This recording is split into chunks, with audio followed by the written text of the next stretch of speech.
वाहिगुरू जी का खालसा वाहिगुरू जी की फतेह। TVT4 ਦੇ ਸਾਰੇ ਦਰਸ਼ਕ ਤੇ ਸਰੋਤੇ ਜਿਹੜੇ ਇਸ ਵਕਤ ਸਾਡੇ ਨਾਲ ਨਾਰਥ ਅਮਰੀਕਾ ਦੇ ਵਿੱਚੋਂ ਜੁੜੇ ਹੋਏ ਆ ਜਾਂ ਫਿਰ ਸੋਸ਼ਲ ਮੀਡੀਆ ਦੇ ਰਾਹੀਂ ਦੁਨੀਆ ਭਰ ਦੇ ਵਿੱਚ ਸਾਨੂੰ ਦੇਖ ਰਹੇ ਆ, ਮੈਂ ਅਮਰਵੀਰ ਸਿੰਘ ਆਪ ਸਭ ਦਾ ਅੱਜ ਇਸ ਗੁਫ਼ਤਗੂ ਪ੍ਰੋਗਰਾਮ ਦੇ ਵਿੱਚ ਤਹਿ ਦਿਲੋਂ ਸਵਾਗਤ ਕਰਦਾ। ਵਿਊਅਰਸ, ਅਸੀਂ ਪਿਛਲੇ ਸਾਰੇ ਦਿਨਾਂ ਦੇ ਵਿੱਚ ਜਿਹੜਾ ਘਟਨਾਕ੍ਰਮ ਖਾਸ ਤੌਰ ਤੇ 2 ਮਹੀਨਿਆਂ ਦੇ ਵਿੱਚ ਪੰਜਾਬ ਦੀ ਧਰਤੀ ਦੇ ਉੱਤੇ ਵਾਪਰ ਰਿਹਾ ਉਸ ਦੇ ਉੱਤੇ ਅੱਜ ਪੰਛੀ ਝਾਤ ਮਾਰਾਂਗੇ। ਕਈ ਜਿਹੜੀਆਂ ਡਿਵੈਲਪਮੈਂਟਸ ਨੇ, ਖਾਸ ਤੌਰ ਤੇ ਜਦੋਂ ਖਾਲਿਸਤਾਨ ਦੀ ਗੱਲ ਹੁੰਦੀ ਹੈ, ਫਰੀडम ਆਫ ਸਪੀਚ ਦੀ ਗੱਲ ਹੁੰਦੀ ਹੈ, ਰੈਫਰੈਂਡਮ 2020 ਦੇ ਇਸ਼ੂ ਨੂੰ ਲੈ ਕੇ ਹੋਵੇ ਜਾਂ ਜਿਹੜਾ UAPA ਯੂਆਪਾ ਕਾਨੂੰਨ ਦੇ ਥੱਲੇ ਕੇਸ ਰਜਿਸਟਰ ਕੀਤੇ ਜਾ ਰਹੇ ਨੇ ਸਿੱਖ ਨੌਜਵਾਨਾਂ ਦੇ ਉੱਤੇ, ਇਹ ਮਾਮਲਾ ਹੋਵੇ। ਓਵਰਆਲ ਜਦੋਂ ਇਹ ਸਾਰੇ ਪਾਰਟ ਨੂੰ ਅਸੀਂ ਦੇਖਦੇ ਹਾਂ ਤੇ ਨਾਲ ਹੀ ਨਾਲ ਜਿਹੜੇ ਸਿੱਖ ਮੀਡੀਆ ਹੈਗਾ ਉਹ TV84 ਸਮੇਤ ਅਸੀਂ ਬਾਕੀ KTV ਦੇਖਦੇ ਹਾਂ, ਅਕਾਲ ਚੈਨਲ ਦੇਖਦੇ ਹਾਂ, ਇਹਨਾਂ ਦਾ ਜਿਹੜਾ ਸੋਸ਼ਲ ਮੀਡੀਆ ਪਲੇਟਫਾਰਮਸ ਨੇ ਭਾਰਤ ਦੇ ਵਿੱਚ ਉਹਦੇ ਤੇ ਪਾਬੰਦੀ ਲਾਈ ਗਈ ਹੈ। ਜਿਹੜੇ ਕੇਸ ਰਜਿਸਟਰ ਕੀਤੇ ਜਾ ਰਹੇ ਨੇ ਸਿੱਖ ਨੌਜਵਾਨਾਂ ਦੇ ਉੱਤੇ ਉਹਦੇ ਵਿੱਚ ਇਸ ਹੱਦ ਤੱਕ ਹੋਇਆ। ਸਾਡੇ ਸਾਹਮਣੇ ਇੱਕ ਐਗਜ਼ਾਮਪਲ ਹੈ ਕਿ ਜਦੋਂ NIA ਵੱਲੋਂ ਪੁੱਛ ਪੜਤਾਲ ਕੀਤੀ ਜਾਂਦੀ ਹੈ ਰੱਤਾ ਖੇੜਾ ਪਿੰਡ ਦੇ ਨੌਜਵਾਨ ਲਵਪ੍ਰੀਤ ਸਿੰਘ ਵੱਲੋਂ, ਤੇ ਬਾਅਦ ਦੇ ਵਿੱਚ ਉਸੇ ਦਿਨ ਉਹਦੀ ਜਿਹੜੀ ਹੈ ਡੈੱਡ ਬੋਡੀ ਮਿਲਦੀ ਹੈ। ਸੋ ਇਹ ਜਿਹੜੀਆਂ ਸਾਰੀਆਂ ਡਿਵੈਲਪਮੈਂਟਸ ਨੇ, ਇਹ ਗੱਲਾਂ ਜਾਂ ਇਹ ਸਾਰੀਆਂ ਘਟਨਾਵਾਂ ਇਸ ਗੱਲ ਵੱਲ ਇਸ਼ਾਰਾ ਕਰਦੀਆਂ ਨੇ ਵੀ ਕਿਤੇ ਨਾ ਕਿਤੇ ਪਿਛਲੇ ਇਸ ਸਾਰੇ ਟਾਈਮ ਪੀਰੀਅਡ ਦੇ ਵਿੱਚ ਸਿੱਧੇ ਤੌਰ ਤੇ ਜਿਹੜਾ ਹੈ ਉਹ ਸਿੱਖ ਆਵਾਜ਼ ਉਠਾਉਣ ਵਾਲੇ ਅਦਾਰਿਆਂ ਨੂੰ, ਬੰਦਿਆਂ ਨੂੰ ਸਰਕਾਰ ਵੱਲੋਂ ਨਿਸ਼ਾਨਾ ਬਣਾਇਆ ਜਾ ਰਿਹਾ ਹੈ। ਹਰ ਤਰੀਕੇ ਦੇ ਨਾਲ ਜਿਹੜਾ ਵੀ ਬੰਦਾ ਕੋਈ ਆਪਣੇ ਪੱਖ ਦੀ ਗੱਲ ਕਰਦਾ ਹੈ, ਆਪਣੇ ਹੱਕਾਂ ਦੀ ਗੱਲ ਕਰਦਾ ਹੈ, ਆਜ਼ਾਦੀ ਦੀ ਗੱਲ ਕਰਦਾ ਹੈ ਜਾਂ ਕਿਸੇ ਵੀ ਤਰੀਕੇ ਨਾਲ ਸਰਕਾਰ ਦਾ ਵਿਰੋਧ ਕਰਦਾ ਹੈ, ਇੱਥੋਂ ਤੱਕ ਕਿ ਜਿਹੜਾ ਬੰਦਾ ਛੋਟੇ 18-20 ਸਾਲਾਂ ਦੇ ਜਿਹੜੇ ਨੌਜਵਾਨ ਨੇ ਜਿਨ੍ਹਾਂ ਦੇ ਉੱਤੇ UAPA ਦੇ ਤਹਿਤ ਕੇਸ ਰਜਿਸਟਰ ਕੀਤੇ ਜਾ ਰਹੇ ਨੇ, ਦਰਜਨ ਤੋਂ ਵਧੇਰੇ ਜਿਹੜੇ ਕੇਸ ਨੇ, ਉਹਨਾਂ ਦੇ ਵਿੱਚ ਉਹ ਨੌਜਵਾਨ ਨੇ ਜਿਨ੍ਹਾਂ ਨੇ ਇਸ ਸਿਰਫ ਤੇ ਸਿਰਫ ਇਹ ਕਹਿ ਲਓ ਕਿ ਸੋਸ਼ਲ ਮੀਡੀਆ ਦੇ ਉੱਤੇ ਕੋਈ ਪੋਸਟ ਪਾਈ ਹੈ, ਕੋਈ ਪੋਸਟ ਲਾਈਕ ਕੀਤੀ ਹੈ ਜਾਂ ਉਹ ਪੋਸਟ ਜਿਹੜੀ ਹੈ ਸ਼ੇਅਰ ਕੀਤੀ ਹੈ। ਜਸਟ ਇੰਨਾ ਕੁ ਕਰਨਾ ਹੀ ਉਹਨਾਂ ਦੇ ਲਈ ਇੱਕ ਗੁਨਾਹ ਬਣ ਗਿਆ ਤੇ ਉਹਨਾਂ ਨੂੰ ਜਿਹੜਾ ਹੈ ਤਸ਼ੱਦਦ ਦਾ ਸਾਹਮਣਾ ਕਰਨਾ ਪੈ ਰਿਹਾ। ਸੋ ਇਹ ਜਿਹੜੇ ਹਾਲਾਤ ਬਣੇ ਹੋਏ ਨੇ, ਗਰਾਊਂਡ ਦੇ ਉੱਤੇ ਕੀ ਚੱਲ ਰਿਹਾ ਹੈ, ਇਸ ਬਾਬਤ ਅਸੀਂ ਵਿਚਾਰ ਚਰਚਾ ਕਰਾਂਗੇ ਕਿ ਜਿਹੜਾ ਇਹ ਟਾਰਗੇਟ ਕੀਤਾ ਜਾ ਰਿਹਾ ਹੈ ਸਿੱਖਾਂ ਨੂੰ, ਸਿੱਖ ਮੀਡੀਆ ਨੂੰ, ਇਹਦੀ ਜੜ ਇਸ ਵਕਤ ਕੀ ਹੈ ਤੇ ਗਰਾਊਂਡ ਦੇ ਉੱਤੇ ਹੋ ਕੀ ਰਿਹਾ। ਇਹ ਸਾਰੀ ਵਿਚਾਰ ਚਰਚਾ ਦੇ ਲਈ ਅੱਜ ਸਾਡੇ ਨਾਲ ਪੰਜਾਬ ਦੇ ਵਿੱਚੋਂ ਸਰਦਾਰ ਅਮਰੀਕ ਸਿੰਘ ਬੱਲੋਵਾਲ ਸਾਡੇ ਨਾਲ ਜੁੜੇ ਹੋਏ ਨੇ।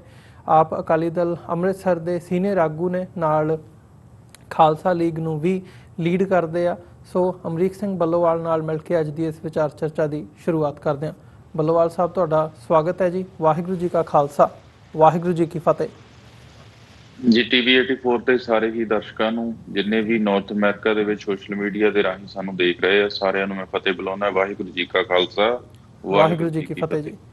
ਭਾਈ ਸਾਹਿਬ, ਸ਼ੁਰੂਆਤ ਕਰਨੀ ਚਾਹੂੰਗਾ ਮੈਂ, ਜਿਹੜਾ ਇਹ ਲੇਟੈਸਟ ਖਬਰ ਸਾਡੇ ਤੱਕ ਪਹੁੰਚੀ ਸੀ, ਹਾਲਾਂਕਿ ਅਸੀਂ ਡਿਸਕਸ ਕੀਤੀ ਹੈ, ਪਰ ਤੁਸੀਂ ਉਸ ਪਿੰਡ ਦੇ ਵਿੱਚ ਜਾ ਕੇ ਪੀੜਤ ਪਰਿਵਾਰ ਦੇ ਨਾਲ ਮੁਲਾਕਾਤ ਵੀ ਕੀਤੀ ਹੈ ਜਿਨ੍ਹਾਂ ਦਾ, ਜਿਸ ਮਾਂ ਦਾ ਪੁੱਤ ਖੋਹ ਲਿਆ ਗਿਆ ਜਾਂ ਇਸ ਦੁਨੀਆ ਤੋਂ ਜਾ ਚੁੱਕਿਆ ਹੁਣ। ਸੋ ਉਹ ਤਸ਼ੱਦਦ ਦਾ ਨਤੀਜਾ ਹੈ ਜਿਹੜਾ UAPA ਦੇ ਤਹਿਤ ਕੇਸ ਰਜਿਸਟਰ ਕੀਤਾ ਗਿਆ, ਫਿਰ NIA ਵੱਲੋਂ ਪੁੱਛ ਪੜਤਾਲ ਲਈ ਉਹਨਾਂ ਨੂੰ ਮੋਹਾਲੀ, ਚੰਡੀਗੜ੍ਹ ਬੁਲਾਇਆ ਗਿਆ ਤੇ ਉੱਥੇ ਜਿਹੜੀ ਉਹਨਾਂ ਦੀ ਹੈ ਉਸ ਨੌਜਵਾਨ ਦੀ ਮੌਤ ਹੁੰਦੀ ਹੈ। ਤੁਸੀਂ ਮੁਲਾਕਾਤ ਵੀ ਕੀਤੀ ਹੈ। ਜਿਹੜੀ ਗਰਾਊਂਡ ਦੇ ਉੱਤੇ ਜਿਹੜੇ ਹਾਲਾਤ ਬਣੇ ਹੋਏ ਨੇ, ਮੈਂ ਥੋੜ੍ਹਾ ਜਿਹਾ ਉਸ ਬਾਬਤ ਤੁਹਾਡੇ ਕੋਲੋਂ ਜਾਣਨੇ ਚਾਹੂੰਗਾ ਵੀ ਗਰਾਊਂਡ ਰਿਐਲਿਟੀ ਕੀ ਹੈ, ਹੋ ਕੀ ਰਿਹਾ, ਚੱਲ ਕੀ ਰਿਹਾ, ਤੁਸੀਂ ਕੀ ਦੇਖ ਕੇ ਆਏ ਹੋ? ਜੀ ਬਿਲਕੁਲ ਅਮਰਵੀਰ ਜੀ, ਮੈਂ ਇੱਥੇ ਸੰਗਤ ਨੂੰ ਸਪਸ਼ਟ ਕਰਨਾ ਚਾਹੁੰਦਾ ਹਾਂ ਕਿ ਜਿਹੜਾ ਲਵਪ੍ਰੀਤ ਸਿੰਘ ਦਾ ਕੇਸ ਹੈ, ਇਸ ਕੇਸ ਦੇ ਵਿੱਚ ਬਹੁਤ ਸਾਰੇ ਤੱਤਾਂ ਨੂੰ ਮੈਨੂਪਲੇਟ ਕੀਤਾ ਗਿਆ ਹੈ। ਪੁਲਿਸ ਵੱਲੋਂ, ਪ੍ਰਸ਼ਾਸਨ ਵੱਲੋਂ ਬਹੁਤ ਸਾਰੇ ਤੱਥਾਂ ਨੂੰ ਲੁਕੋਇਆ ਗਿਆ ਹੈ। ਜੇਕਰ ਸਟਾਰਟ ਕਰੀਏ ਆਪਾਂ ਵੀ ਜਿਹੜੀ ਖੁਦਕੁਸ਼ੀ ਦੀਆਂ ਫੋਟੋਆਂ ਉਹਨਾਂ ਵੱਲੋਂ ਪਰਿਵਾਰ ਨੂੰ ਦਿੱਤੀਆਂ ਗਈਆਂ ਨੇ, ਉਹਦੇ ਵਿੱਚ ਹੁਣ ਇਹ ਨਾਰਮਲ ਗੱਲ ਸਾਨੂੰ ਸਾਰਿਆਂ ਨੂੰ ਪਤਾ ਕਿ ਕੋਈ ਵੀ ਬੰਦਾ ਸੀਲਿੰਗ ਫੈਨ ਦੇ ਨਾਲ ਜਦੋਂ ਲਟਕ ਕੇ ਸੁਸਾਈਡ ਕਰਦਾ ਤੇ ਉਹ ਕਿਸੇ ਟੇਬਲ ਦਾ ਯੂਜ਼ ਕਰਦਾ ਥੱਲੇ ਰੱਖਣ ਵਾਸਤੇ ਜੀ। ਉਹ ਟੇਬਲ ਦੇ ਉੱਤੇ ਖੜਾ ਹੋ ਕੇ ਸੀਲਿੰਗ ਫੈਨ ਨਾਲ ਫਾਹਾ ਲੈਂਦਾ, ਫਿਰ ਉਸ ਟੇਬਲ ਨੂੰ ਪੁਸ਼ ਕਰਦਾ। ਜਦ ਕਿ ਲਵਪ੍ਰੀਤ ਦੇ ਕੇਸ ਦੇ ਵਿੱਚ ਇਸ ਤਰ੍ਹਾਂ ਦੀ ਕੋਈ ਗੱਲ ਨਹੀਂ। ਲਵਪ੍ਰੀਤ ਸਿੰਘ ਦਾ ਸਰੀਰ ਐਸੇ ਤਰ੍ਹਾਂ ਲਟਕਿਆ ਹੋਇਆ ਔਰ ਉਹਦੇ ਪੈਰ ਜਿਹੜੇ ਨੇ ਉਹ ਜ਼ਮੀਨ ਨੂੰ ਲੱਗ ਰਹੇ ਨੇ। ਕੋਈ ਇਸ ਤਰ੍ਹਾਂ ਦਾ ਲੱਗ ਹੀ ਨਹੀਂ ਰਿਹਾ ਵੀ ਉਹਨੇ ਕੋਈ ਇਸ ਤਰ੍ਹਾਂ ਸੁਸਾਈਡ ਕੀਤਾ ਹੋਊਗਾ। ਅਗਲੀ ਗੱਲ ਇਹ ਹੈ ਕਿ ਜਦੋਂ NIA ਦੀ ਇਨਵੈਸਟੀਗੇਸ਼ਨ ਤੋਂ ਬਾਅਦ ਲਵਪ੍ਰੀਤ ਸਿੰਘ ਬਾਹਰ ਆਉਂਦਾ ਹੈ, ਗੁਰਦੁਆਰਾ ਅੰਬ ਸਾਹਿਬ ਪਹੁੰਚਦਾ ਹੈ, ਉਹ ਪਰਿਵਾਰ ਨੂੰ ਫੋਨ ਕਰਕੇ ਕਹਿੰਦਾ ਕਿ ਮੈਂ ਬਿਲਕੁਲ ਠੀਕ ਠਾਕ ਹਾਂ, ਮੈਂ ਅੱਜ ਰਾਤ ਅੰਬ ਸਾਹਿਬ ਗੁਰਦੁਆਰਾ ਸਾਹਿਬ ਰੁਕਾਂਗਾ ਤੇ ਸਵੇਰੇ ਮੈਂ ਤੁਹਾਡੇ ਕੋਲ ਆ ਜਾਵਾਂਗਾ। ਜੀ ਉਸ ਤੋਂ ਬਾਅਦ ਉਹਦਾ ਫੋਨ ਸਵਿਚ ਆਫ ਹੋ ਜਾਂਦਾ ਹੈ ਤੇ ਫੋਨ ਅੱਜ ਤੱਕ ਨਹੀਂ ਮਿਲਿਆ। ਫੋਨ ਪੁਲਿਸ ਪ੍ਰਸ਼ਾਸਨ ਦੇ ਕੋਲ ਹੈ। ਜਦੋਂ ਸੁਸਾਈਡ ਹੋਇਆ ਡੈੱਡ ਬੋਡੀ ਦੇ ਕੋਲ ਉਹਨਾਂ ਨੇ ਫੋਨ ਜ਼ਬਤ ਕੀਤਾ ਹੈ, ਅਜੇ ਤੱਕ ਪੁਲਿਸ ਨੇ ਫੋਨ ਆਪਣੇ ਕੋਲ ਰੱਖਿਆ ਹੋਇਆ ਹੈ। ਦੂਸਰੀ ਗੱਲ ਇਹ ਹੈ ਕਿ ਪੁਲਿਸ ਪ੍ਰਸ਼ਾਸਨ ਨੇ ਪਿੰਡ ਦੀ ਜਿਹੜੇ ਮੋਤਬਰ ਸੀ ਉਹਨਾਂ ਨੂੰ ਇਹ ਗੱਲ ਕਹੀ ਸੀ ਕਿ ਲਵਪ੍ਰੀਤ ਦੇ ਪਿਤਾ ਜੀ ਨੂੰ ਇਹ ਨਾ ਦੱਸਿਆ ਜਾਵੇ ਵੀ ਲਵਪ੍ਰੀਤ ਦੀ ਡੈਥ ਹੋ ਗਈ ਹੈ, ਤੁਸੀਂ ਉਹਨਾਂ ਨੂੰ ਲੈ ਕੇ ਮੋਹਾਲੀ ਆ ਜਾਓ। ਜਦੋਂ ਮੋਹਾਲੀ ਪਹੁੰਚੇ ਨੇ ਤੇ ਉਹਨਾਂ ਨੂੰ ਇੱਕਦਮ ਜਦੋਂ ਇਹ ਦੱਸਿਆ ਗਿਆ ਕਿ ਤੁਹਾਡੇ ਬੇਟੇ ਨੇ ਇਸ ਤਰ੍ਹਾਂ ਸੁਸਾਈਡ ਕਰ ਲਿਆ, ਇਹ ਉਹਨਾਂ ਵਾਸਤੇ ਬਹੁਤ ਸ਼ੌਕਿੰਗ ਸੀ। ਅਸੀਂ ਸਮਝ ਸਕਦੇ ਹਾਂ ਇੱਕ ਪਿਓ ਦਾ ਦਰਦ ਕੀ ਹੋਊਗਾ, ਇੱਕ ਪਿਓ ਦੀ ਮਾਨਸਿਕਤਾ ਉਸ ਵਿਅਕਤੀ ਕੀ ਹੋਊਗੀ। ਸੋ ਇੱਕਦਮ ਉਹ ਘਬਰਾ ਗਏ। ਉਹਨਾਂ ਦੇ ਵਿੱਚ ਕੋਈ ਹਿੰਮਤ ਨਹੀਂ ਸੀ ਕਿ ਉਹ ਸਾਰੇ ਸਰਕਮਸਟੈਂਸਸ ਨੂੰ ਦੇਖ ਸਕਦੇ ਜਾਂ ਇਸ ਘਟਨਾ ਨੂੰ ਵਾਚ ਸਕਦੇ। ਪੁਲਿਸ ਨੇ ਇਸ ਤਰ੍ਹਾਂ ਦਾ ਦਬਾਅ ਪਾ ਕੇ ਰਾਤ ਨੂੰ 9 ਵਜੇ ਸੰਸਕਾਰ ਕਰਾਇਆ। 15 ਤਰੀਕ ਨੂੰ ਰਾਤ ਨੂੰ 9 ਵਜੇ ਸੰਸਕਾਰ ਹੋਇਆ, ਜਿਹੜਾ ਕਿ ਨਾ ਤਾਂ ਗੁਰਮਤ ਅਨੁਸਾਰ ਹੈ ਨਾ ਕਾਨੂੰਨ ਅਨੁਸਾਰ ਹੈ। ਇਹ ਇਸ ਤਰ੍ਹਾਂ ਦੇ ਨਾਲ ਸੰਸਕਾਰ ਤੇ ਉਦੋਂ ਕੀਤਾ ਜਾਂਦਾ ਹੈ ਜਦੋਂ ਕਿਸੇ ਮਸਲੇ ਨੂੰ ਖੁਰਦ-ਬੁਰਦ ਕਰਨ ਵਾਸਤੇ ਡੈੱਡ ਬੋਡੀ ਨੂੰ ਖਤਮ ਕਰਨਾ ਹੋਵੇ ਤਾਂ ਪ੍ਰਸ਼ਾਸਨ ਦਬਾਅ ਪਾਉਂਦਾ ਹੈ। ਔਰ ਮੌਕੇ ਦੇ ਵਿੱਚ ਜਿਹੜੇ ਨਗਰ ਨਿਵਾਸੀ ਨੇ ਉਹਨਾਂ ਨੇ ਵੀ ਸਾਨੂੰ ਦੱਸਿਆ ਕਿ 3 ਪੁਲਿਸ ਦੀਆਂ ਗੱਡੀਆਂ ਜਿਹੜੀਆਂ ਲਹਿਰਾ ਗਾਗਾ ਪੁਲਿਸ ਸਟੇਸ਼ਨ ਨਾਲ ਸੰਬੰਧ ਰੱਖਦੀਆਂ ਸੀ ਉਹ ਉਸ ਸਮੇਂ ਸੰਸਕਾਰ ਤੇ ਪਹੁੰਚੀਆਂ ਹੋਈਆਂ ਸੀ। ਬੜੇ ਹੀ ਸੀਮਿਤ ਲੋਕਾਂ ਨੇ ਜਿਹੜਾ ਲਵਪ੍ਰੀਤ ਸਿੰਘ ਦਾ ਸੰਸਕਾਰ ਕੀਤਾ। ਜਦੋਂ ਬੋਡੀ ਪਿੰਡ ਸਪੁਰਦ ਕੀਤੀ ਗਈ ਹੈ ਉਸੇ ਟਾਈਮ ਉਹਦਾ ਸੰਸਕਾਰ ਕਰ ਦਿੱਤਾ ਗਿਆ। ਇੱਕ ਗੱਲ ਲਵਪ੍ਰੀਤ ਸਿੰਘ ਦੇ ਪਿਤਾ ਜੀ ਨੇ ਦੱਸੀ ਹੈ ਕਿ ਲਵਪ੍ਰੀਤ ਸਿੰਘ ਦੀ ਬੋਡੀ ਦੇ ਉੱਤੇ ਕਿਸੇ ਤਰ੍ਹਾਂ ਦੀ ਕੋਈ ਚੋਟ ਨਹੀਂ ਸੀ ਜਦੋਂ ਲਵਪ੍ਰੀਤ ਸਿੰਘ NIA ਦੇ ਕੋਲ ਗਿਆ, ਪਰ ਜਿਹੜੀ ਬੋਡੀ ਦੇ ਮੈਂ ਦਰਸ਼ਨ ਕੀਤੇ ਆ ਉਹਦੇ ਵਿੱਚ ਉਸ ਦਾ ਬੁੱਲ ਵੀ ਪਾਟਿਆ ਹੋਇਆ ਸੀ ਔਰ ਉਸ ਦੀ ਲੱਤ ਦੇ ਉੱਤੇ ਸੱਟ ਲੱਗੀ ਹੋਈ ਸੀ, ਪੱਟੀਆਂ ਕੀਤੀਆਂ ਹੋਈਆਂ ਸੀ। ਅਜੇ ਤੱਕ ਨਾ ਤਾਂ NIA ਦੀ ਇਨਵੈਸਟੀਗੇਸ਼ਨ ਨੂੰ ਪ੍ਰਸ਼ਾਸਨ ਨੇ ਜਨਤਕ ਕੀਤਾ ਵੀ ਕੀ ਸਵਾਲ ਜਵਾਬ ਹੋਏ ਸੀ, ਕਿਉਂਕਿ ਘਟਨਾ ਬਹੁਤ ਵੱਡੀ ਹੈ। ਇੱਕ ਨੌਜਵਾਨ ਤੋਂ ਸਵਾਲ ਪੁੱਛੇ ਜਾਂਦੇ ਨੇ, ਉਹ ਖੁਦਕੁਸ਼ੀ ਕਰ ਲੈਂਦਾ, ਆਪਣੀ ਜਾਨ ਗਵਾ ਦਿੰਦਾ। ਅਜੇ ਤੱਕ ਕੋਈ ਵੀ ਅਧਿਕਾਰੀ ਇਸ ਦੀ ਜ਼ਿੰਮੇਵਾਰੀ ਲੈਣ ਲਈ ਤਿਆਰ ਨਹੀਂ ਕਿ ਕਿਹੜੇ ਅਧਿਕਾਰੀਆਂ ਨੇ ਉਹਦੇ ਤੋਂ ਪੁੱਛਗਿੱਛ ਕੀਤੀ ਸੀ, ਕਿਸ ਬਿਨਾਂ ਤੇ ਪੁੱਛਗਿੱਛ ਕੀਤੀ ਸੀ ਔਰ ਕੀ ਬੇਸ ਸੀ, ਕੀ ਪੁੱਛਗਿੱਛ ਸੀ। ਨਾ ਹੀ CCTV ਫੁਟੇਜ ਜਿਹੜੇ ਅੰਬ ਸਾਹਿਬ ਗੁਰਦੁਆਰਾ ਸਾਹਿਬ ਦੇ ਨੇ, ਉਹ CCTV ਫੁਟੇਜ ਵੀ ਅਜੇ ਤੱਕ ਕੋਈ ਨਹੀਂ ਦਿੱਤਾ ਗਿਆ ਜਿਹਦੇ ਤੋਂ ਪਤਾ ਲੱਗੇ ਕਿ ਆਖਰ ਜਦੋਂ ਲਵਪ੍ਰੀਤ ਸਿੰਘ ਗੁਰਦੁਆਰਾ ਸਾਹਿਬ ਆਇਆ ਉਹ ਕਿਸ ਤਰ੍ਹਾਂ ਦਾ ਸੀਗਾ, ਕਿ ਉਹਦੇ ਨਾਲ ਕੋਈ ਹੋਰ ਬੰਦਾ ਸੀ ਜਾਂ ਉਹ ਇਕੱਲਾ ਸੀ, ਜਾਂ ਉਹਦੀ ਮਾਨਸਿਕਤਾ ਕਿਹੋ ਜਿਹੀ ਸੀ, ਜਾਂ ਕਿਸ ਤਰ੍ਹਾਂ ਦੇ ਉਹ ਲਿਬਾਸ ਦੇ ਵਿੱਚ ਸੀ, ਕਿਸ ਤਰ੍ਹਾਂ ਦੀ ਉਹਦੀ ਵੇਸ਼ਭੂਸ਼ਾ ਸੀ। ਇਹ ਸਾਰਾ ਕੁਝ ਦੇਖਿਆ ਜਾ ਸਕੇ। ਤੀਸਰਾ, ਪੋਸਟਮਾਰਟਮ ਰਿਪੋਰਟ। ਅਜੇ ਤੱਕ ਪੋਸਟਮਾਰਟਮ ਰਿਪੋਰਟ ਸਾਹਮਣੇ ਨਹੀਂ ਆਈ ਹੈਗੀ। ਉਹ ਫੋਨ ਲਵਪ੍ਰੀਤ ਸਿੰਘ ਦਾ ਜ਼ਬਤ ਕਰ ਲਿਆ ਗਿਆ। ਸੋ ਇਸ ਤਰ੍ਹਾਂ ਦੀਆਂ ਬਹੁਤ ਸਾਰੀਆਂ ਗੱਲਾਂ ਨੇ ਜਿਹੜੀਆਂ ਇਹ ਗੱਲ ਸਿੱਧ ਕਰਦੀਆਂ ਨੇ ਕਿ ਇਹ ਖੁਦਕੁਸ਼ੀ ਤਾਂ ਨਹੀਂ ਹੈ, ਇਸ ਨੂੰ ਕਤਲ ਨੂੰ ਖੁਦਕੁਸ਼ੀ ਬਣਾਇਆ ਜਾ ਰਿਹਾ ਹੈ। ਔਰ ਜੇਕਰ ਸਾਡੀ ਕੌਮ ਤੇ ਸੰਗਤ ਇਸ ਨੂੰ ਖੁਦਕੁਸ਼ੀ ਮੰਨ ਲੈਂਦੀ ਹੈ, ਇਹਨੂੰ ਸਵੀਕਾਰ ਕਰ ਲੈਂਦੀ ਹੈ, ਅਸੀਂ ਇਹ ਮੰਨ ਲੈਂਦੇ ਹਾਂ ਕਿ ਲਵਪ੍ਰੀਤ ਨੇ ਇਨਵੈਸਟੀਗੇਸ਼ਨ ਤੋਂ ਡਰ ਕੇ ਖੁਦਕੁਸ਼ੀ ਕਰ ਲਈ, ਤਾਂ ਮੈਂ ਸਮਝਦਾ ਕੌਮੀ ਤੌਰ ਤੇ ਸਾਡਾ ਬਹੁਤ ਨੁਕਸਾਨ ਹੋਵੇਗਾ, ਕਿਉਂਕਿ ਇਸ ਤਰੀਕੇ ਨਾਲ ਜਿਹੜਾ ਜ਼ੁਲਮ ਕਰਨ ਵਾਲੇ ਨੇ ਉਹਨਾਂ ਨੂੰ ਬਲ ਮਿਲੇਗਾ ਔਰ ਆਉਣ ਵਾਲੇ ਸਮੇਂ ਦੇ ਵਿੱਚ ਇਹੋ ਜਿਹੇ ਕੇਸਾਂ ਦੇ ਵਿੱਚ ਵਾਧਾ ਵੀ ਹੋ ਸਕਦਾ ਹੈ। ਇਹ ਖੁਦਕੁਸ਼ੀ ਨਹੀਂ, ਇਹਦੀ ਜਾਂਚ ਹੋਣੀ ਚਾਹੀਦੀ ਹੈ। ਹੁਣ ਸਿਰਫ ਗੋਗਲੂਆਂ ਤੋਂ ਮਿੱਟੀ ਝਾੜਨ ਵਾਸਤੇ ਇੱਕ SSP ਸੰਗਰੂਰ ਜਿਹੜੇ ਨੇ ਉਹਨਾਂ ਨੇ ਇੱਕ ਕੋਈ ਬਣਾਈ ਹੈ ਟੀਮ ਕਿ ਪੁਲਿਸ ਕਿਵੇਂ NIA ਦੀ ਇਨਵੈਸਟੀਗੇਸ਼ਨ ਕਰ ਸਕਦੀ ਹੈ। NIA ਸੈਂਟਰ ਦੀ ਜਾਂਚ ਟੀਮ ਹੈ ਜਿਹੜੀ ਪੁਲਿਸ ਦੀ ਇਨਵੈਸਟੀਗੇਸ਼ਨ ਦੀ ਡਿਊਟੀ ਲਾਈ ਹੈ। ਉਹਨਾਂ ਨੂੰ ਤੇ NIA ਵਾਲੇ ਕੁਰਸੀ ਨਹੀਂ ਬੈਠਣ ਨੂੰ ਦਿੰਦੇ, ਉਹ ਕਦੇ ਵੀ ਜਾਂਚ ਨਹੀਂ ਕਰ ਸਕਦੇ। ਇਹਦੀ ਜਾਂਚ ਜਿਹੜੀ ਉਹ ਹਾਈ ਕੋਰਟ ਲੈਵਲ ਤੇ ਹੋਣੀ ਚਾਹੀਦੀ ਹੈ। ਇਹਦਾ ਤਾਂ automatically suo motu notice high court ਨੂੰ ਲੈਣਾ ਚਾਹੀਦਾ ਸੀ, ਕਿਉਂਕਿ ਏਡੀ ਵੱਡੀ ਗੱਲ ਹੋ ਜਾਣੀ, ਏਡੀ ਵੱਡੀ ਘਟਨਾ ਵਾਪਰ ਜਾਣੀ ਕੋਈ ਸਧਾਰਨ ਗੱਲ ਨਹੀਂ ਹੈ। ਔਰ ਇਹ ਲੜੀਵਾਰ ਚੱਲ ਰਿਹਾ, ਬੜੇ ਲੰਮੇ ਸਮੇਂ ਤੋਂ ਨੌਜਵਾਨਾਂ ਨੂੰ ਟਾਰਗੇਟ ਕੀਤਾ ਜਾ ਰਿਹਾ। ਔਰ ਜਿਹੜਾ ਇਹ ਕੇਸ ਹੈ ਇਹ ਸੁਸਾਈਡ ਦਾ ਕੇਸ ਨਹੀਂ ਹੈ। ਮੈਂ ਸੰਗਤ ਨੂੰ ਬਾਰ-ਬਾਰ ਅਪੀਲ ਕਰਦਾ ਕਿ ਇਹਦੇ ਸਰਕਮਸਟੈਂਸਸ ਨੂੰ ਦੇਖਦੇ ਹੋਏ ਸਾਨੂੰ ਇਸ ਦੀ ਜਾਂਚ ਆਪਣੇ ਪੱਧਰ ਤੇ ਵੀ ਕਰਨੀ ਚਾਹੀਦੀ ਹੈ ਔਰ ਦਬਾਅ ਵੀ ਬਣਾਉਣ ਦੀ ਲੋੜ ਹੈ ਤਾਂ ਕਿ ਇਹਦੀ ਅਸਲ ਕਹਾਣੀ ਸਾਹਮਣੇ ਆਵੇ, ਕਿਉਂ ਇਸ ਨੂੰ ਸੁਸਾਈਡ ਬਣਾਇਆ ਗਿਆ। ਜੇਕਰ ਸੁਸਾਈਡ ਸੀ ਤੇ ਦੂਸਰੇ ਦਿਨ ਸਵੇਰੇ ਵੀ ਸੰਸਕਾਰ ਹੋ ਸਕਦਾ ਸੀ। ਉਸ ਵਕਤ ਸੰਸਕਾਰ ਕਰਨ ਦੇ ਵਿੱਚ ਕੋਈ ਇਸ ਤਰ੍ਹਾਂ ਦੀ ਦਿੱਕਤ ਨਹੀਂ ਸੀ ਪ੍ਰਸ਼ਾਸਨ ਨੂੰ ਹੋਣੀ ਚਾਹੀਦੀ। ਕਿਉਂ ਰਾਤ ਦੇ ਹਨੇਰੇ ਦਾ ਫਾਇਦਾ ਲੈਂਦੇ ਹੋਏ ਸੰਸਕਾਰ ਕੀਤਾ ਗਿਆ, 9 ਵਜੇ ਕਿਉਂ ਸੰਸਕਾਰ ਕੀਤਾ ਗਿਆ, ਕਿਉਂ ਚੋਰੀ ਸੰਸਕਾਰ ਕੀਤਾ ਗਿਆ, ਇਹ ਸਾਰੀਆਂ ਗੱਲਾਂ ਸਾਹਮਣੇ ਹੋਣੀਆਂ ਚਾਹੀਦੀਆਂ। ਤੇ ਜਿਵੇਂ ਤੁਸੀਂ ਜ਼ਿਕਰ ਕੀਤਾ ਹੈ ਤੇ ਜਾਣਨਾ ਵੀ ਚਾਹੂੰਗਾ ਮੈਂ ਤੁਹਾਡੇ ਕੋਲੋਂ, ਜਿਹੜਾ ਇਹ UAPA ਐਕਟ ਹੈ ਇਹਦੇ ਤਹਿਤ ਪਿਛਲੇ 2 ਮਹੀਨਿਆਂ ਦੇ ਵਿੱਚ 2-2.5 ਮਹੀਨਿਆਂ ਦੇ ਟਾਈਮ ਪੀਰੀਅਡ ਦੇ ਵਿੱਚ ਵੱਡੇ ਲੈਵਲ ਤੇ ਜਿਹੜੇ ਕੇਸ ਨੇ ਉਹ ਰਜਿਸਟਰ ਕੀਤੇ ਗਏ ਨੇ। ਇੱਕ ਟਾਰਗੇਟ ਦੇ ਤੌਰ ਦੇ ਉੱਤੇ ਕਿਹਾ ਜਾ ਸਕਦਾ ਹੈ ਵੀ ਨੌਜਵਾਨਾਂ ਨੂੰ ਨਿਸ਼ਾਨਾ ਬਣਾਇਆ ਜਾ ਰਿਹਾ ਹੈ। ਇੱਥੋਂ ਤੱਕ ਕਿ ਇੱਕ 18 ਸਾਲ ਦੇ ਨੌਜਵਾਨ ਨੂੰ ਇਸ ਗੱਲ ਕਰਕੇ ਉਹਦੇ ਖਿਲਾਫ ਕੇਸ ਰਜਿਸਟਰ ਕੀਤਾ ਜਾਂਦਾ ਹੈ ਕਿ ਉਹਨੇ ਕੋਈ ਫੇਸਬੁੱਕ ਦੇ ਉੱਤੇ ਪੋਸਟ ਲਾਈਕ ਕੀਤੀ ਤੇ ਸ਼ੇਅਰ ਕੀਤੀ। ਹਾਲਾਂਕਿ ਬਾਅਦ ਦੇ ਵਿੱਚ ਭਾਵੇਂ ਉਹਨਾਂ ਨੂੰ ਛੱਡ ਦਿੱਤਾ ਗਿਆ, ਲਿਖਤੀ ਉਹਨਾਂ ਕੋਲੋਂ ਅਪੋਲੋਜੀ ਲੈ ਕੇ ਤੇ ਨਾਲ ਹੀ ਨਾਲ ਉਹਨਾਂ ਦਾ ਜਿਹੜਾ ਫੇਸਬੁੱਕ ਅਕਾਊਂਟ ਸੀ ਉਹ ਡਿਲੀਟ ਕਰਾ ਕੇ, ਪਰ ਕਿਤੇ ਨਾ ਕਿਤੇ ਸਿੱਧੇ ਤੌਰ ਦੇ ਉੱਤੇ ਇਹ ਜਿਹੜੀ ਗੱਲ ਹੈ ਉਹ ਇਹ ਇਸ਼ਾਰਾ ਕਰਦੀ ਹੈ, ਜਿਹੜੀਆਂ ਇਹ ਘਟਨਾਵਾਂ ਨੇ, ਕਿ ਸਿੱਖ ਨੌਜਵਾਨਾਂ ਨੂੰ ਟਾਰਗੇਟ ਕੀਤਾ ਜਾ ਰਿਹਾ ਹੈ ਤੇ ਇੱਕ ਦਹਿਸ਼ਤ ਦਾ ਜਿਹੜਾ ਮਾਹੌਲ ਹੈ ਉਹ ਕ੍ਰੀਏਟ ਕੀਤਾ ਜਾ ਰਿਹਾ ਹੈ। ਕਿਵੇਂ ਦੇਖਦੇ ਹੋ ਇਹਨੂੰ, ਜਿਹੜਾ ਪੰਜਾਬ ਦੇ ਵਿੱਚ ਲੋਕਾਂ ਦੇ ਵਿੱਚ ਤੁਸੀਂ ਵਿਚਰਦੇ ਹੋ, ਕੀ ਮਾਹੌਲ ਕੀ ਹੈ ਤੇ ਇਹਦੇ ਪਿੱਛੇ ਮਕਸਦ ਕੀ ਸਮਝਦੇ ਹੋ ਜਿਹੜਾ ਇਹ ਸਾਰਾ ਘਟਨਾਕ੍ਰਮ ਚੱਲ ਰਿਹਾ ਹੈ? ਵੇਖੋ ਜੀ, ਜਦੋਂ ਵੀ ਕਦੇ ਵੀ ਦੁਨੀਆ ਭਰ ਦੇ ਵਿੱਚ ਲੋਕ ਲਹਿਰਾਂ ਜਨਮ ਲੈਂਦੀਆਂ ਨੇ, ਲੋਕ ਲਹਿਰਾਂ ਕੋਈ ਜਿਹੜੀਆਂ ਹੱਕੀ ਮੰਗਾਂ ਨੂੰ ਲੈ ਕੇ ਹੁੰਦੀਆਂ ਨੇ, ਮਨੁੱਖਤਾ ਦੀ ਭਲਾਈ ਵਾਸਤੇ ਹੁੰਦੀਆਂ ਨੇ, ਕਿਸੇ ਕੌਮ ਦੀ ਆਜ਼ਾਦੀ ਵਾਸਤੇ ਹੁੰਦੀਆਂ ਨੇ, ਖਿੱਤੇ ਦੀ ਆਜ਼ਾਦੀ ਵਾਸਤੇ ਹੁੰਦੀਆਂ ਨੇ, ਤਾਂ ਸਰਕਾਰਾਂ ਅਕਸਰ ਇਹੋ ਜਿਹੇ ਪ੍ਰੋਪੇਗੈਂਡੇ ਕਰਦੀਆਂ ਨੇ। ਦੋ ਮਨਸੂਬੇ ਹੁੰਦੇ ਉਹਨਾਂ ਦੇ। ਪਹਿਲੀ ਗੱਲ ਹੈ ਕਿ ਲੋਕਾਂ ਨੂੰ ਉਸ ਸੰਘਰਸ਼ ਨਾਲੋਂ ਤੋੜਨ ਵਾਸਤੇ ਦਹਿਸ਼ਤ ਦਾ ਮਾਹੌਲ ਪੈਦਾ ਕੀਤਾ ਜਾਵੇ। ਦੂਸਰਾ ਹੁੰਦਾ ਹੈ ਕਿ ਲੋਕ ਲਹਿਰ ਨੂੰ ਆਪਣੇ ਟੌਟ ਵਿੱਚ ਭਰਤੀ ਕਰਕੇ ਬਦਨਾਮ ਕੀਤਾ ਜਾਵੇ। ਸੋ ਇਹ ਦੋਵੇਂ ਤਰੀਕਿਆਂ ਨੂੰ ਅਪਣਾਇਆ ਜਾ ਰਿਹਾ ਹੈ। ਇਸ ਸਮੇਂ ਪੰਜਾਬ ਦੇ ਵਿੱਚ ਪਹਿਲਾ ਤਰੀਕਾ ਜਿਹੜਾ ਉਹ ਬੜੇ ਜ਼ੋਰ ਦੇ ਨਾਲ ਅਪਣਾਇਆ ਜਾ ਰਿਹਾ ਤਾਂ ਕਿ ਦਹਿਸ਼ਤ ਦਾ ਮਾਹੌਲ ਸਿਰਜਿਆ ਜਾਵੇ। ਪੰਜਾਬ ਦੇ ਲੋਕ ਇਸ ਤਰ੍ਹਾਂ ਮਹਿਸੂਸ ਕਰਨ ਕਿ ਪੰਜਾਬ ਦੇ ਵਿੱਚ ਖਾਲਿਸਤਾਨ ਦੀ ਜਿਹੜੀ ਹੈ ਦੁਬਾਰਾ ਤੋਂ ਮੂਵਮੈਂਟ ਆ ਗਈ ਹੈ, ਔਰ ਜੋ ਦਹਿਸ਼ਤ ਬਣਾਈ ਜਾ ਰਹੀ ਹੈ UAP ਦੇ ਤਹਿਤ, ਜਿਹੜੇ ਲਾਈਕ ਕਰਦੇ ਨੇ, ਕਮੈਂਟ ਕਰਦੇ ਨੇ, ਸ਼ੇਅਰ ਕਰਦੇ ਨੇ ਫੇਸਬੁੱਕ ਦੇ ਉੱਤੇ, ਕਿਉਂਕਿ ਫਰੀडम ਆਫ ਸਪੀਚ ਕੀ ਹੈ? ਜੇ ਤੁਸੀਂ ਫਰੀडम ਆਫ ਸਪੀਚ ਨੂੰ ਐਕਸਰਸਾਈਜ਼ ਹੀ ਨਹੀਂ ਕਰਨ ਦੇਣਾ, ਸੋਸ਼ਲ ਮੀਡੀਆ ਤੇ ਹਰ ਕੋਈ ਆਪਣੀ ਗੱਲ ਰੱਖ ਸਕਦਾ ਹੈ, ਤੇ ਜਿਹੜੇ ਨੌਜਵਾਨ ਗੱਲ ਵੀ ਨਹੀਂ ਰੱਖਦੇ, ਸਿਰਫ ਕਿਸੇ ਦੀ ਰੱਖੀ ਹੋਈ ਗੱਲ ਨੂੰ ਲਾਈਕ ਕਰਦੇ ਨੇ, ਤੁਸੀਂ ਉਹਨਾਂ ਨੂੰ ਵੀ ਚੁੱਕ ਕੇ ਹਰਾਸ ਕਰਦੇ ਹੋ। ਇਹ ਤਾਂ ਕੁਝ ਕੁ ਕੇਸ ਆਪਣੇ ਸਾਹਮਣੇ ਆਏ ਨੇ। ਇਹਦੇ ਤੋਂ ਇਲਾਵਾ ਸੈਂਕੜੇ ਕੇਸ ਐਸੇ ਨੇ ਕਿ ਜਦੋਂ ਕੋਈ ਵੀ ਪੋਸਟ ਜਿਹੜੀ ਕਿ ਖਾਲਿਸਤਾਨ ਨਾਲ ਸੰਬੰਧ ਰੱਖਦੀ ਹੈ ਜਾਂ ਰੈਫਰੈਂਡਮ ਨਾਲ ਸੰਬੰਧ ਰੱਖਦੀ ਹੈ, ਉਸਨੂੰ ਕੋਈ ਨੌਜਵਾਨ ਲਾਈਕ ਕਰਦਾ, ਕਮੈਂਟ ਕਰਦਾ, ਸ਼ੇਅਰ ਕਰਦਾ, ਫੌਰੀ ਤੌਰ ਦੇ ਉੱਤੇ ਇੱਕ ਦਿਨ ਵਿਦਨ 24 ਆਵਰਸ ਉਸਨੂੰ ਉਸਦੇ ਥਾਣੇ ਤੋਂ ਕਾਲ ਆ ਜਾਂਦੀ ਹੈ।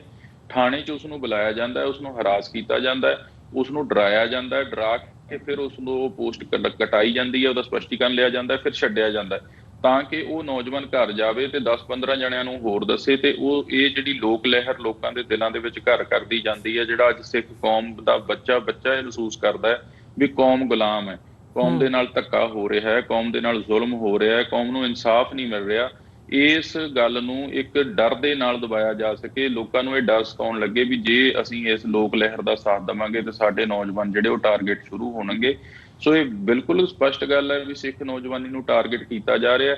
ਇਹਦੇ ਵਿੱਚ ਵੱਡੀ ਗੱਲ ਇਹ ਹੈ ਕਿ ਪਹਿਲਾਂ ਉਹਨਾਂ ਨੌਜਵਾਨਾਂ ਨੂੰ ਟਾਰਗੇਟ ਕੀਤਾ ਜਾਂਦਾ ਸੀ ਜਿਹੜੇ ਸੋਸ਼ਲ ਮੀਡੀਆ ਤੇ ਐਕਟਿਵ ਸਨ ਜਾਂ ਕੋਈ ਗਰੁੱਪ ਚਲਾਉਂਦੇ ਸੀ ਜਾਂ ਫੇਸਬੁੱਕ ਪੇਜ ਚਲਾਉਂਦੇ ਸੀ।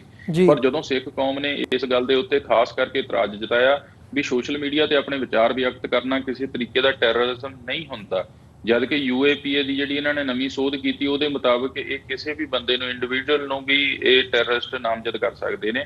ਫਿਰ ਇਹਨਾਂ ਨੇ ਡਰਾਮਾ ਰਚ ਕੇ ਦਿੱਲੀ ਦੇ ਵਿੱਚ ਵੈਪਨ ਰਿਕਵਰੀ ਵੀ ਦਿਖਾਤੀ ਕਿ ਅਸੀਂ ਸਿਰਫ ਸੋਸ਼ਲ ਮੀਡੀਆ ਵਾਲਿਆਂ ਨੂੰ ਗ੍ਰਿਫਤਾਰ ਨਹੀਂ ਕਰਦੇ ਪਏ, ਅਸੀਂ ਇਹ ਜਿਹੜੇ ਸੋਸ਼ਲ ਮੀਡੀਆ ਵਾਲਿਆਂ ਨੂੰ ਗ੍ਰਿਫਤਾਰ ਕਰਦੇ ਇਹਨਾਂ ਕੋਲੋਂ ਵੈਪਨ ਵੀ ਰਿਕਵਰ ਹੋ ਰਹੇ ਨੇ।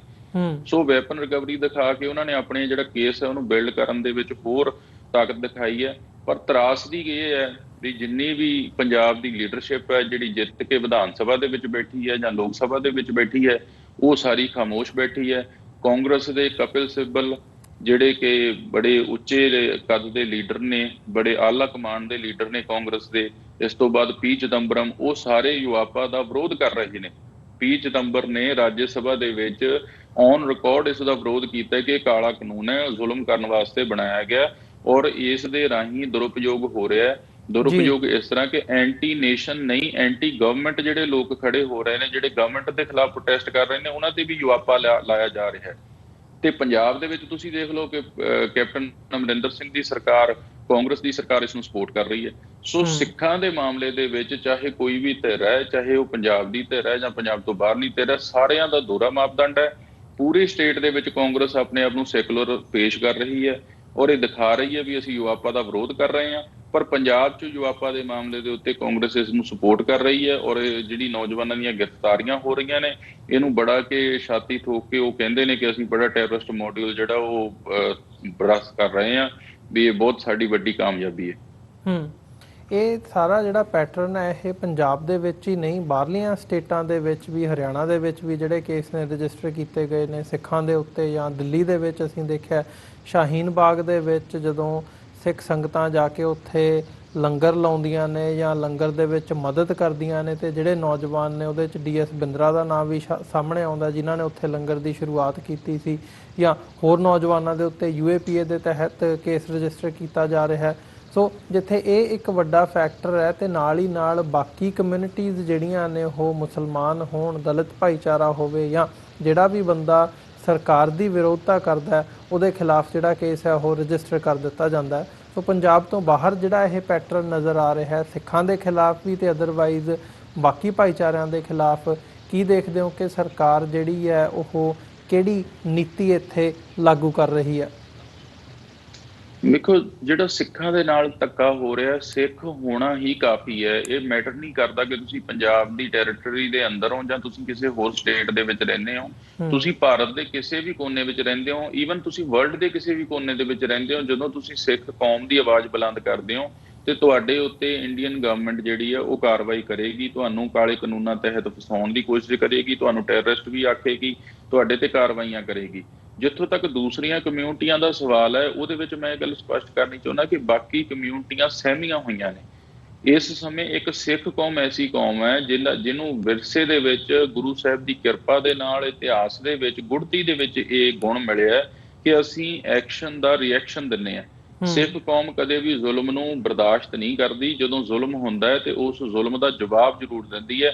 ਸਿੱਖ ਕੌਮ ਦੇ ਮਾਮਲੇ ਦੇ ਵਿੱਚ ਸਖਤਾਈ ਕੁਝ ਜ਼ਿਆਦਾ ਵਰਤੀ ਜਾ ਰਹੀ ਹੈ। ਸਖਤਾਈ ਮੁਸਲਮਾਨਾਂ ਤੇ ਵੀ ਵਰਤੀ ਜਾ ਰਹੀ ਹੈ, ਦੂਸਰੀਆਂ ਕੌਮਾਂ ਤੇ ਵੀ ਵਰਤੀ ਜਾ ਰਹੀ ਹੈ, ਪਰ ਸਿੱਖਾਂ ਦੇ ਮਾਮਲੇ ਦੇ ਵਿੱਚ ਉਹਨਾਂ ਦੀ ਸਖਤਾਈ ਕੁਝ ਜ਼ਿਆਦਾ ਇਸ ਕਰਕੇ ਹੈ ਕਿਉਂਕਿ ਇੱਕ ਤੇ ਸਿੱਖ ਕੌਮ ਦੀ ਜਿਹੜੀ ਡਿਮਾਂਡ ਹੈ ਉਹ ਆਪਣਾ ਅਲੱਗ ਮੁਲਕ ਕਾਇਮ ਕਰਨ ਦੀ, ਆਪਣਾ ਵਤਨ ਕਾਇਮ ਕਰਨ ਦੀ ਹੈ।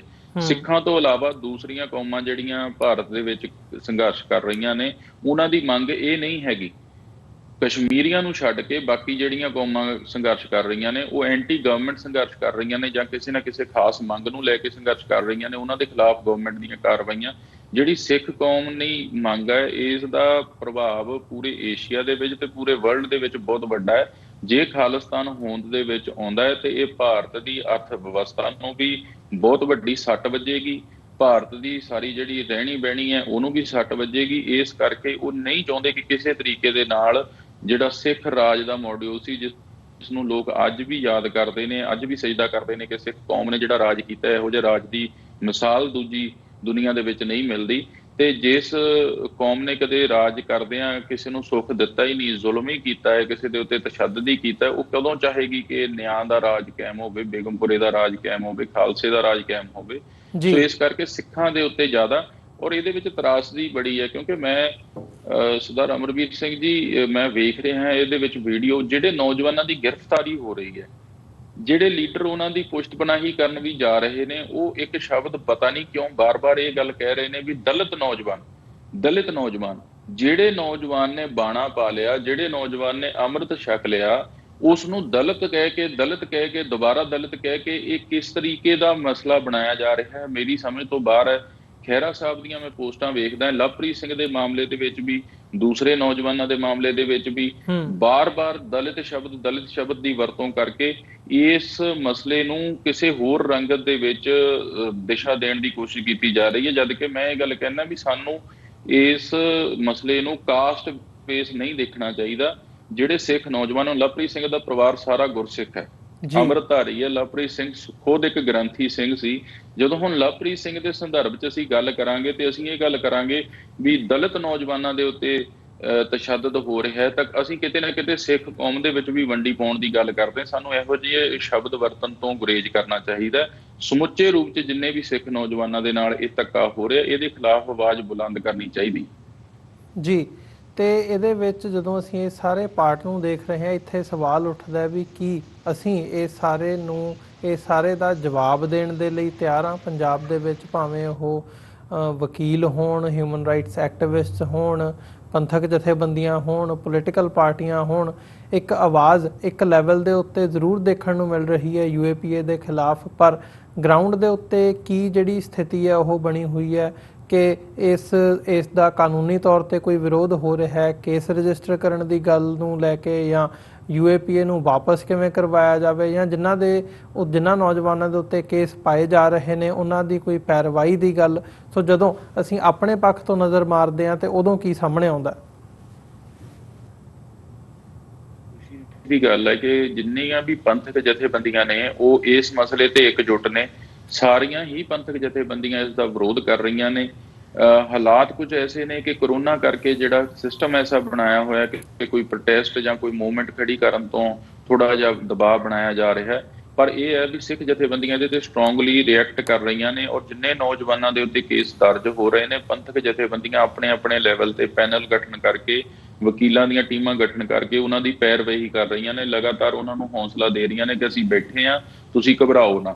ਜਿੱਥੋਂ ਤੱਕ ਇਸ ਕਾਨੂੰਨ ਨੂੰ ਵਾਪਸ ਲੈਣ ਦੀ ਜਾਂ ਬਦਲਣ ਦੀ ਮੰਗ ਹੈ, ਮੈਂ ਨਹੀਂ ਸਮਝਦਾ ਕਿ ਅਸੀਂ ਮਤਲਬ ਕਿ ਸਿੱਖ ਕੌਮ ਇਸ ਪੋਜੀਸ਼ਨ ਦੇ ਵਿੱਚ ਹਾਂ ਕਿ ਅਸੀਂ ਕਿਸੇ ਤਰੀਕੇ ਨਾਲ ਇਸ ਕਾਨੂੰਨ ਨੂੰ ਬਦਲ ਸਕੀਏ, ਕਿਉਂਕਿ ਇਲੈਕਟਿਡ ਅਫੀਸ਼ੀਅਲ ਜਿਹੜੇ ਬੰਦੇ ਨੇ, ਚਾਹੇ ਉਹ ਵਿਧਾਨ ਸਭਾ 'ਚ ਨੇ ਜਾਂ ਲੋਕ ਸਭਾ ਦੇ ਵਿੱਚ ਨੇ, ਇਲੈਕਟਿਡ ਅਫੀਸ਼ੀਅਲ ਦੇ ਵਿੱਚ ਸਿੱਖ ਕੌਮ ਦਾ ਪੱਖ ਰੱਖਣ ਵਾਲਿਆਂ ਦੀ ਗਿਣਤੀ ਬਿਲਕੁਲ ਨਾ ਦੇ ਬਰਾਬਰ ਹੈ।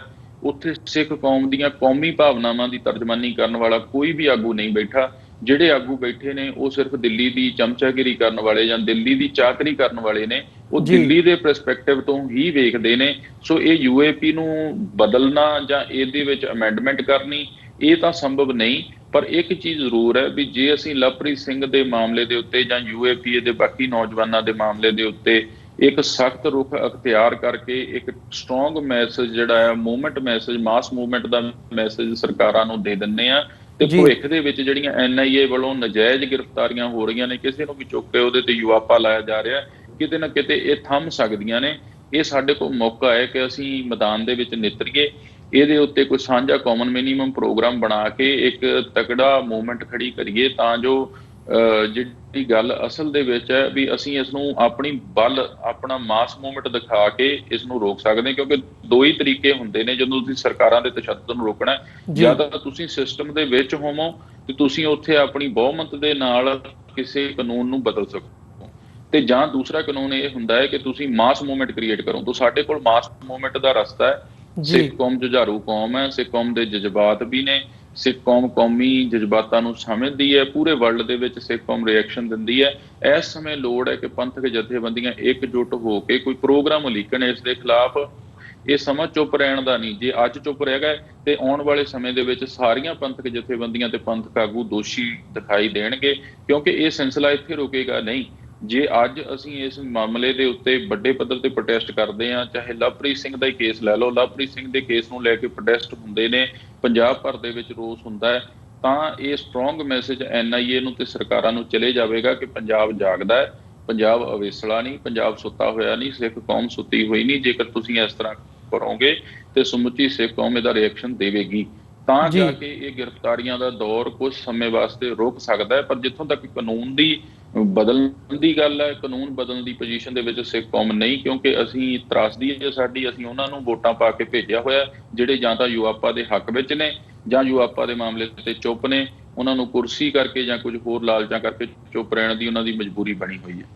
ਜੀ, ਤੇ ਇੱਥੇ ਇਹ ਵੀ ਇੱਕ ਗੱਲ ਵਿਚਾਰਨਯੋਗ ਹੈ ਜਿਹੜੀ ਮੈਂ ਬਹੁਤ ਅਹਿਮ ਸਮਝਦਾ ਕਿ ਜਿਹੜਾ ਇਹ ਸਾਰਾ ਘਟਨਾਕ੍ਰਮ ਚੱਲ ਰਿਹਾ ਹੈ, ਜਿਨ੍ਹਾਂ ਅਦਾਰਿਆਂ ਨੇ ਜਾਂ ਜਿਨ੍ਹਾਂ ਲੋਕਾਂ ਨੇ ਇਸ ਬਾਬਤ ਆਵਾਜ਼ ਚੁੱਕਣੀ ਹੈ ਜਾਂ ਆਵਾਜ਼ ਚੁੱਕ ਰਹੇ ਨੇ, ਉਹਨਾਂ ਨੂੰ ਹੀ ਜਿਹੜਾ ਹੈ ਉਹਨਾਂ ਦੀ ਆਵਾਜ਼ ਵੀ ਬੰਦ ਕਰਨ ਦੀ ਕੋਸ਼ਿਸ਼ ਕੀਤੀ ਜਾ ਰਹੀ ਹੈ। ਜੂਨ ਦੇ ਮਹੀਨੇ ਦੇ ਵਿੱਚ ਜਦੋਂ ਘੱਲੂਘਾਰੇ ਦੇ ਦਿਨ ਸੀ, ਉਹਨਾਂ ਦਿਨਾਂ ਦੇ ਵਿੱਚ ਸਾਰਾ ਜਿਹੜਾ ਸੋਸ਼ਲ ਮੀਡੀਆ ਪਲੇਟਫਾਰਮਸ ਦੇ ਰਾਹੀਂ, ਫੇਸਬੁੱਕ ਹੋਵੇ, YouTube ਹੋਵੇ, ਤੇ ਜਿਹੜੇ ਮੀਡੀਆ ਪਲੇਟਫਾਰਮਸ ਜਿਹੜੇ ਸਿੱਖੀ ਦੀ ਗੱਲ ਕਰਦੇ ਨੇ ਉਹਨਾਂ ਦੀ ਐਕਸੈਸ ਪੰਜਾਬ ਦੇ ਵਿੱਚ ਬੰਦ ਕਰ ਦਿੱਤੀ ਜਾਂਦੀ ਹੈ।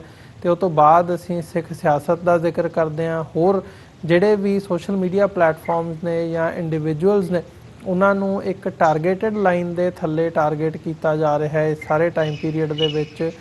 ਜਿਹੜਾ ਇਹਨੂੰ ਕਿਵੇਂ ਦੇਖਦੇ ਹੋ ਵੀ ਕਿਤੇ ਨਾ ਕਿਤੇ ਜਿਹੜਾ ਇਹ ਆਵਾਜ਼ ਵੀ ਨਹੀਂ ਤੁਸੀਂ ਚੁੱਕ ਸਕਦੇ, ਜਿਹਨੂੰ ਪੰਜਾਬੀ ਦੇ ਵਿੱਚ ਕਹਿੰਦੇ ਆ ਵੀ ਥੱਪੜ ਵੀ ਮਾਰਦੇ ਆ ਤੇ ਰੋਣ ਵੀ ਨਹੀਂ ਦਿੰਦੇ?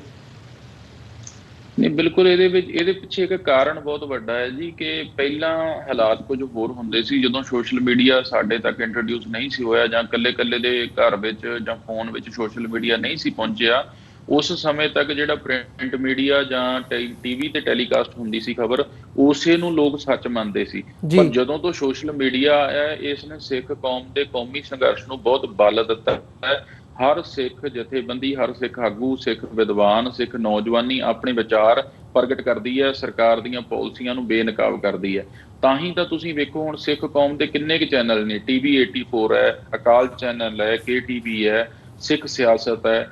ਇਸ ਤਰ੍ਹਾਂ ਦੇ ਬਹੁਤ ਗਿਣਵੇਂ ਚੁਣਵੇਂ ਚੈਨਲ ਹੋਣਗੇ ਜਿਹੜੇ ਚੈਨਲ ਸਿੱਖ ਕੌਮ ਦੀ ਸਹੀ ਤਰਜਮਾਨੀ ਕਰਦੇ ਨੇ, ਕੌਮੀ ਸੰਘਰਸ਼ ਦਾ ਜਿਹੜਾ ਸਹੀ ਪੱਖ ਹੈ ਲੋਕਾਂ ਅੱਗੇ ਰੱਖਦੇ ਨੇ। ਦੂਸਰੇ ਪਾਸੇ ਮੈਂ ਵੇਖਾਂ ਤੇ ਇੰਡੀਅਨ ਗਵਰਨਮੈਂਟ ਦੇ ਕੋਲ ਸੈਂਕੜੇ ਨਹੀਂ ਹਜ਼ਾਰਾਂ ਚੈਨਲ ਨੇ ਜਿਹੜੇ ਸਵੇਰ ਤੋਂ ਲੈ ਕੇ ਰਾਤ ਤੱਕ 24 ਆਵਰਸ ਰਾਸ਼ਟਰਵਾਦ ਦਾ ਪ੍ਰੋਪੇਗੈਂਡਾ ਕਰਦੇ ਰਹਿੰਦੇ ਨੇ, ਸਰਕਾਰ ਪੱਖੀ ਪ੍ਰੋਪੇਗੈਂਡਾ ਕਰਦੇ ਰਹਿੰਦੇ ਨੇ।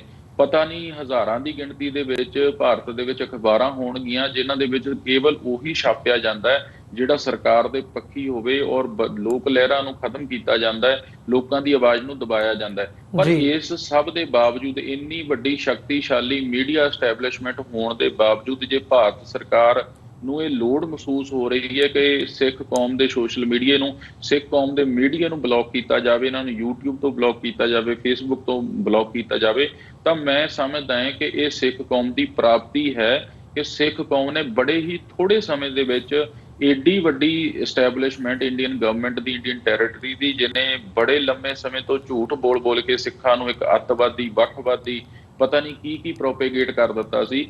ਬੜੇ ਥੋੜੇ ਸਮੇਂ ਦੇ ਵਿੱਚ ਸਿੱਖ ਮੀਡੀਆ ਨੇ ਇਹ ਸੋਸ਼ਲ ਮੀਡੀਆ ਦੇ ਰਾਹੀਂ ਦੁਨੀਆ ਭਰ ਦੇ ਵਿੱਚ ਇਹ ਮੈਸੇਜ ਦਿੱਤਾ ਹੈ ਕਿ ਅਸਲ ਕਹਾਣੀ ਇਹ ਨਹੀਂ, ਸਿੱਖ ਵੱਖਵਾਦੀ ਨਹੀਂ ਹੈ, ਸਗੋਂ ਕਿ ਇੰਡੀਅਨ ਸਟੇਟ ਸਾਡੇ ਨਾਲ ਵੱਖਵਾਦ ਕਰ ਰਹੀ ਹੈ। ਸਿੱਖ ਟੈਰਰਿਜ਼ਮ ਨਹੀਂ ਹੈ, ਅਸਲ ਵਿੱਚ ਇੰਡੀਅਨ ਸਟੇਟ ਸਾਡੇ ਉੱਤੇ ਟੈਰਰਿਜ਼ਮ ਕਰ ਰਹੀ ਹੈ।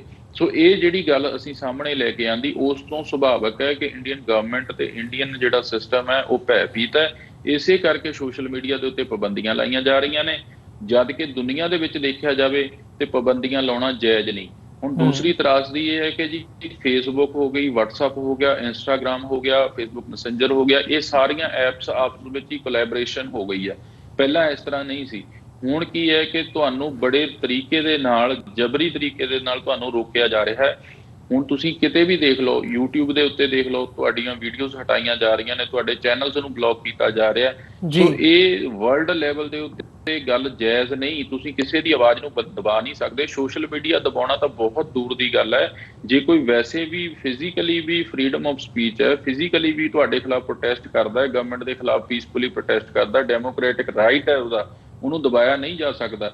ਪਰ ਜਿਹੜੀ ਇਹ ਇੰਡੀਅਨ ਸਟੇਟ ਦੀ ਪਾਲਿਸੀ ਹੈ, ਇਹਨੂੰ ਹੁਣ ਮੈਂ ਸਮਝਦਾ ਕਿ ਜਿਹੜੇ ਦੁਨੀਆ ਭਰ ਦੇ ਸਿੱਖ ਡਾਇਸਪੋਰਾ ਬੈਠਾ ਹੈ, ਇਹਨਾਂ ਦੀ ਵੱਡੀ ਜ਼ਿੰਮੇਵਾਰੀ ਬਣਦੀ ਹੈ ਕਿ ਤੁਸੀਂ ਸਿੱਖ ਪਰਸਪੈਕਟਿਵ ਨੂੰ ਸੋਸ਼ਲ ਮੀਡੀਆ ਪਲੇਟਫਾਰਮਸ ਦੇ ਨਾਲ ਡਿਸਕਸ ਕਰੋ। ਉਹਨਾਂ ਨੂੰ ਇਹ ਗੱਲ ਕਲੀਅਰ ਕਰੋ ਕਿ ਇੱਕ ਪਾਸੜ ਗੱਲ ਸੁਣ ਕੇ ਤੁਸੀਂ ਸਿੱਖ ਮੀਡੀਆ ਨੂੰ ਵੀ ਬਲੌਕ ਕਰ ਰਹੇ ਹੋ, ਸਿੱਖ ਕੌਮ ਦੀਆਂ ਭਾਵਨਾਵਾਂ ਨੂੰ, ਸਿੱਖ ਪਰਸਨੈਲਿਟੀਜ਼ ਦੇ ਪੇਜ ਵੀ ਤੁਸੀਂ ਬੰਦ ਕਰ ਰਹੇ ਹੋ। ਇਹ ਗਲਤ ਹੈ। ਤੁਸੀਂ ਇੱਕ ਕੌਮ ਦੇ ਨਾਲ ਧੱਕਾ ਕਰ ਰਹੇ ਹੋ। ਇਹ ਮਨੁੱਖੀ ਅਧਿਕਾਰਾਂ ਦੀ ਵੀ ਉਲੰਘਣਾ ਹੈ, ਇਹ ਫਰੀडम ਆਫ ਸਪੀਚ ਦੀ ਵੀ ਉਲੰਘਣਾ ਹੈ, ਔਰ ਇਹ ਡੈਮੋਕ੍ਰੈਟਿਕ ਸਿਸਟਮ ਦੀ ਵੀ ਉਲੰਘਣਾ ਹੈ। ਜੀ ਬਿਲਕੁਲ ਬੱਲੋਵਾਲ ਸਾਹਿਬ, ਤੁਹਾਡਾ ਬਹੁਤ ਬਹੁਤ ਧੰਨਵਾਦ। ਸਮਾਂ ਨਹੀਂ ਇਜਾਜ਼ਤ ਦਿੰਦਾ ਗੱਲਬਾਤ ਨੂੰ ਹੋਰ ਅੱਗੇ ਤੋਰੀਏ, ਪਰ ਆਉਣ ਵਾਲੇ ਸਮੇਂ ਦੇ ਵਿੱਚ ਜ਼ਰੂਰ ਕੋਸ਼ਿਸ਼ ਕਰਾਂਗੇ ਕਿ ਤੁਹਾਡੇ ਨਾਲ ਰਾਬਤਾ ਕਾਇਮ ਰਹੇ। ਸੋ ਅੱਜ ਦੇ ਸ਼ੋਅ ਦੇ ਵਿੱਚ ਇੱਥੇ ਹੀ ਇਜਾਜ਼ਤ ਚਾਹਾਂਗੇ ਜੀ। ਫਤਿਹ ਦੀ ਸਾਂਝ ਪਾਈਏ ਅੰਤ ਦੇ ਵਿੱਚ। ਵਾਹਿਗੁਰੂ ਜੀ ਕਾ ਖਾਲਸਾ, ਵਾਹਿਗੁਰੂ ਜੀ ਕੀ ਫਤਿਹ। ਵਾਹਿਗੁਰੂ ਜੀ ਕੀ ਫਤਿਹ।